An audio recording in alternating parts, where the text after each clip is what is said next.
farmashiiste hore, wariye ama reporter hore, milkiile warbaahineed ilaa abuukaata sharci. Waa kuma shakhsiga loo wado gudoomiye ku-xigeenka amniga iyo siyaasadda ee gobolka Banaadir. Halbeegga wararka waxa uu kugula wadaagayaa halkan xogo iyo macluumaad hoose oo la xiriirta shakhsiga beddelka u noqon doona Cali Yare Cali, gudoomiyihii hore ee gobolka Banaadir ee dhanka amniga iyo siyaasadda. Magaciisa waxaa la yiraahdaa Axmed Ciise Guutaale, milkiilaha warbaahinta Mustaqbal Media, haddana ah abuukaate ka tirsan sharci-yaqaanada Soomaaliyeed.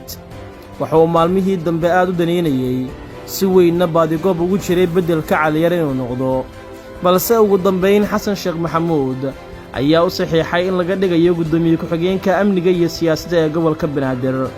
Axmed Ciise Guutaale waa shakhsi noocee ah, aqoon iyo arrin uu leeyahay arrimaha amniga iyo siyaasadda. Shaqadiisu ma tahay mid uu ka soo bixi karo xilkan culus ee loo dhiibayo? Warbixintan ayaan daawade kuula wadaagayaa, balse marka hore sii sheergaree muuqaalkan oo leegna saar, kuna soo biir boggeenna Facebook ee halbeegga wararka si aad ula socoto xogaha iyo muuqaalada halkan aynu ku baahinno. Waa hagaag aynu ku horeyne. Kadib markii la magacaabay gudoomiyaha cusub ee gobolka Banaadir, markan waxaa soo taraya ismaquuniska iyo raadinta loogu jiro beddelka ku-xigeenada gobolka Banaadir.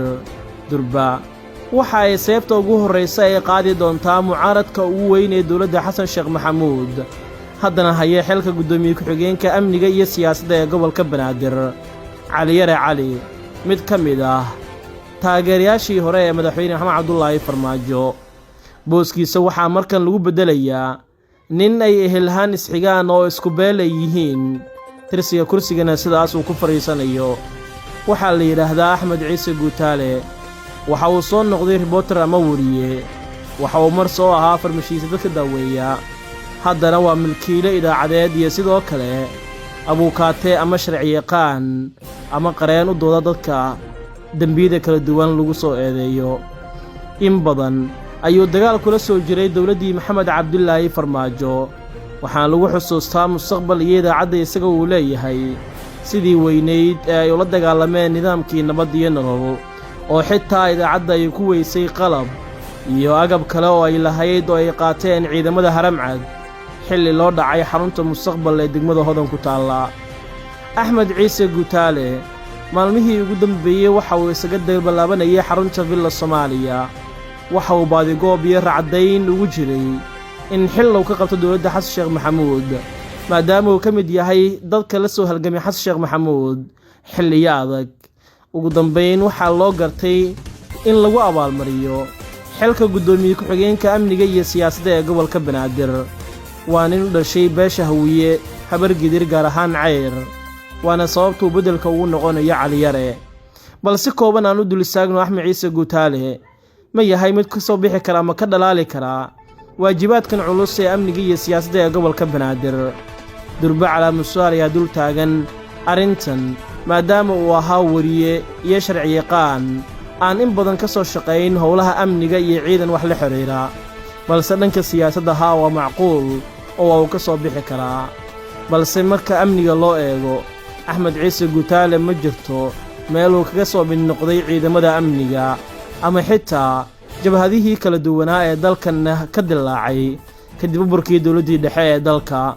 Waxa uu ahaa nin ku xamaasha afkiisa iyo sidoo kale aqoontiisa xagga caafimaadka oo dadka reer Guriceel wax badan ugu soo qabtay. Balse aqoon ahaan iyo tay ahaan marka la fiiriyo, waa nin inta badan darsa arrimaha sharciga iyo qaanuunka. Waa calaamad kale oo dul taagan haddana gudashada shaqadan Guutaale. Balse dadka dorosa ama falanqeeya arrimaha siyaasadda waxa ay qabaan in xilka loo dhiibayo Guutaale ee gudoomiye ku-xigeenka amniga iyo siyaasadda ee gobolka Banaadir aysan ahayn mid sida magaca uu wato loogu shaqeeyo, ee uu yahay mid quseeya oo keliya arrimo siyaasadeed, balse gudoomiye gobol iyo xitaa ku-xigeenadiisa aan waxba laga weydiin arrimo amni iyo xasilnida caasimadda Muqdisho. Waana tusaale kale oo ku muujinaya in shaqadan ay tahay mid uu ka soo bixi karo haddii laga weeciyo dhanka amniga oo arrimaha siyaasadda oo keliya lagu soo koobo. Axmed Ciise Guutaale aftahan iyo waya arag weeye dhanka marka loo eego aqoontii siyaasadeed iyo dawladihii kala duwanaa ee u soo joogay tan iyo burburkii nidaamkii dawladdii dhexe kadib oo uu ka soo shaqeeyey meelo kala duwan haba u badnaatee dhanka warbaahinta waa xil lagu gartay in lagu abaalmariyo balse ma aha mid isagu uu doortay sababtoo ah marka loo eego aqoontiisu waa arrimaha sharciga iyo qaanuunka haddana tani waxay ku timid nidaamka awood qaybsiga beelaha iyo inay tahay xil lagu qasbayay inuu qaato maadaama aan boos kale looga hayn tareenka xasan sheekh maxamuud daawadow adigu maxay kula tahay sideese u aragtaa in Axmed Ciise Guutaale uu noqdo gudoomiye ku-xigeenka amniga iyo siyaasadda ee gobolka Banaadir oo uu bedel u noqdo Cali Yare Cali oo isaguba aqoon ahaan aan lagu geyn gobolka balse uu nacamleyntiisii farmaajo ku tegay halkaasi haddase isagu waa uu ka cilmi aqoon iyo erin fiican yahay Cali Yare Cali oo isagu gobolka soo maamulayay xagga amniga iyo siyaasadda labadii sano ee ugu dambeysay fikirkaagu waa inoo muhiim kuna reeb qaybta commentiga tan iyo kulan dambe nabadgelyo.